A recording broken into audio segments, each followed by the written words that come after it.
In today's video...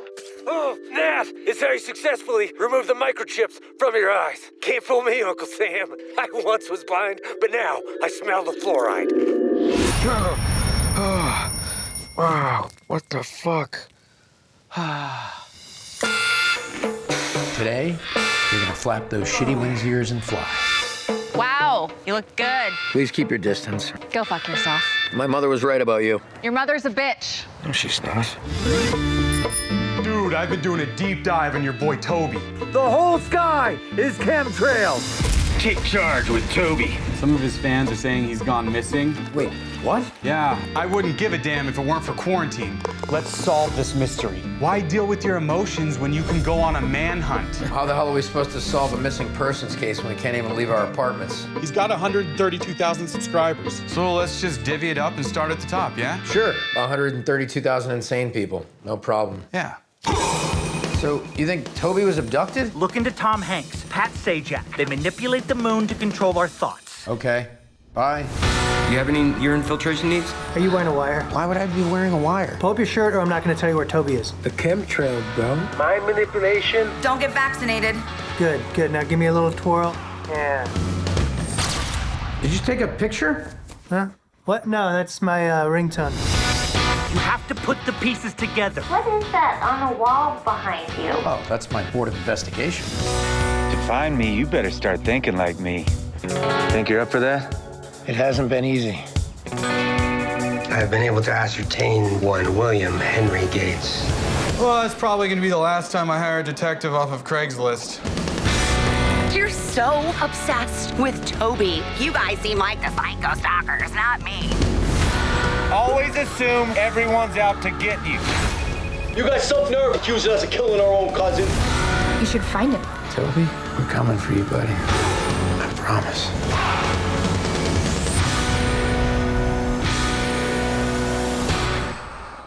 Who's Toby? Hello, everyone, and welcome to another episode of The Breeze, Breezeway Productions' The Breeze, where we bring you the latest in independent films and film festival news, and we're excited to bring you an awesome team for an upcoming film that's going to be coming out. The film is called The Disappearance of Toby Blackwood. We have with us today Grant Harvey, Joe Ahern, and Doug Mellard. How are you guys? Hey, great. They're just fantastic. Right on. Well, thank you guys so much for joining me today to talk about the film. And who would like to take the wheel and drive with telling me about The Disappearance of Toby Blackwood? Joe Ahern would, because he directed it. And, yeah, he'll start. So yeah, we're pretty early on in the pandemic. Our friend and editor and fellow producer Dan Riddle basically emailed myself and he was like, I don't have a job anymore. I've got nothing but time on my hands. And if you write a feature film, I will edit it for free. So I hit up my buddy Doug because we'd written some scripts together in the past. And we kind of got to work thinking on some concepts that could be done safely, remotely, but something that we didn't want to have to live entirely on Zoom and FaceTimes for. So we kind of want to open up the world a little bit in that sense. But yeah, so we basically thought, let's try and have a movie about a missing conspiracy theorist. And so I play this character who knew this guy Toby Blackwood back when I was like 12 and we were friends then, but he's since kind of grown to have this sort of very passionate following of fans on YouTube with his conspiracy theories and survivalist tactics. Interesting. So Grant's character Luke is actually the one that alerts me that this guy Toby has gone missing. So our characters, with nothing else going on and other than living through this pandemic, we basically take it upon ourselves to track this guy down, to distract ourselves from the reality of the horrors of COVID, and my character's going through a divorce. So yeah, we get to work trying to find this guy and attempt to make sense of what little clues are left behind in a world where almost nothing makes sense. So. Right. Oh, well, it's going through a pandemic and a divorce at the same time is a double whammy. I'm sorry that ended up happening. I hope that you pulled through it.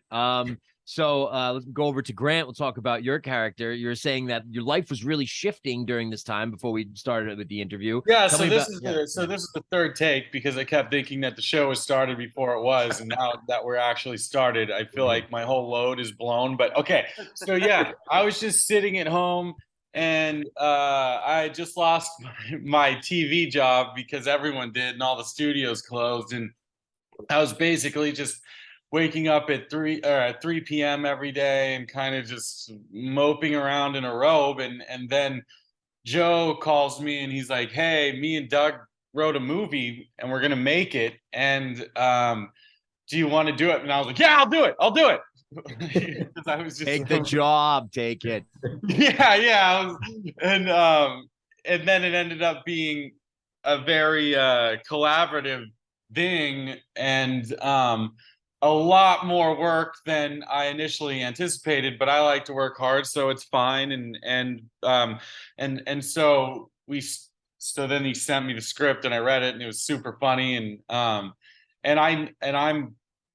I've been working with Joe for like 12 or 13 years on and off. You know, I know his writing style and material and filmmaking style and all that. And so I thought it was gonna be I thought it could be a solid movie, and then and then we started doing it, and it ended up taking almost a year instead of the 2 months that we initially anticipated.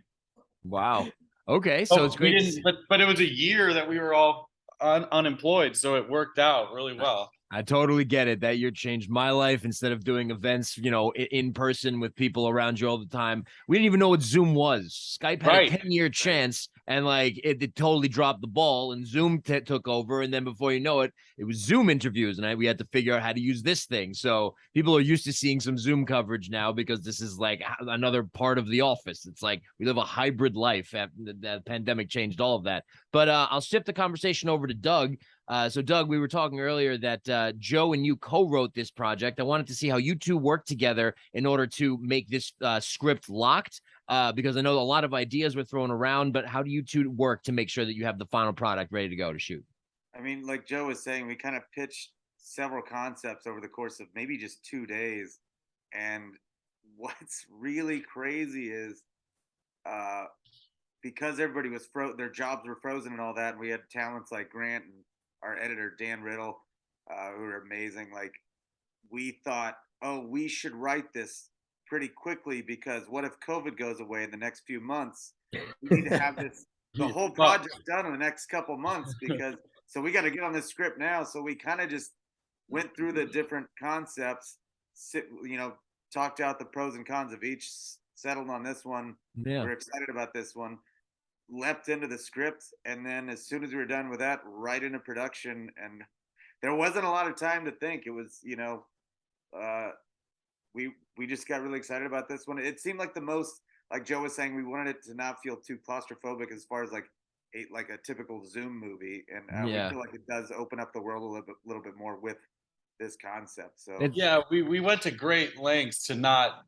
We were always aware, like hyper aware of, like, because we kind of all talked about like there's going to be a million movies that come out in the wake of 2020 that are based on a computer screen and Zoom or in little boxes, and we were just like, we have to try to not make it like that as much as possible.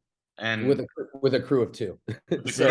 Yeah. Thank you, filmmakers, for doing that, because a lot of the films that came out during the pandemic were like Zoom or looking at a computer, and that it was just so much of that was happening. Had enough of it. Something else. Yeah, the audiences were over it, and they wanted something else to see. And this is a film that was very indie. Like you said, there's 2 or 3 people that were on the set that were shooting it, and I want you guys to give me a good tagline for it. The Disappearance of Toby Blackwood. Is this like the movie of the year or the edge of your seat thriller? If you were to give like a tagline for it, what would it be?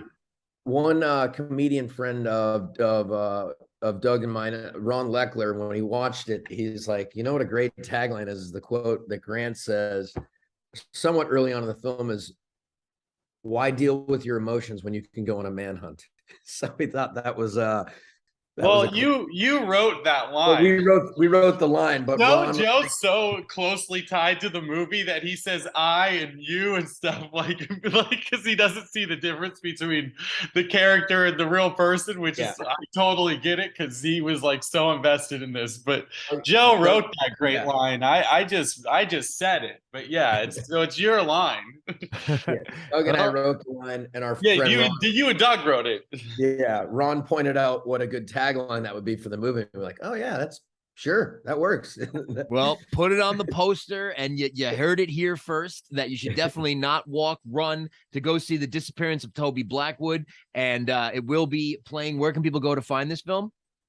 So it's on most VOD platforms, so iTunes, Apple TV, Amazon Prime, Vudu. I'm forgetting some others, but yeah, it's on all of the platforms where you could rent a movie.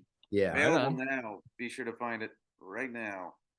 Awesome. Well, we hope our audience is able to check out the film, and I want to thank you all for taking the time to speak with me today about it. We have co-writer Doug Mellard, Joe Ahern, director and co-writer, and actor Grant Harvey. Thank you so much for spending the time on The Breeze to talk about your film, The Disappearance. I have one real quick before we go. I have one more tagline for it. It can either be why deal with your emotions when you can go on a manhunt, or it's the best stupid stoner movie of the year for sure. That works too. Light them up if you got them. Just make sure to check out the film. And thank you, gentlemen, for stopping by to talk about it. Yeah, Thanks man. a lot, Thanks, Alex. dude.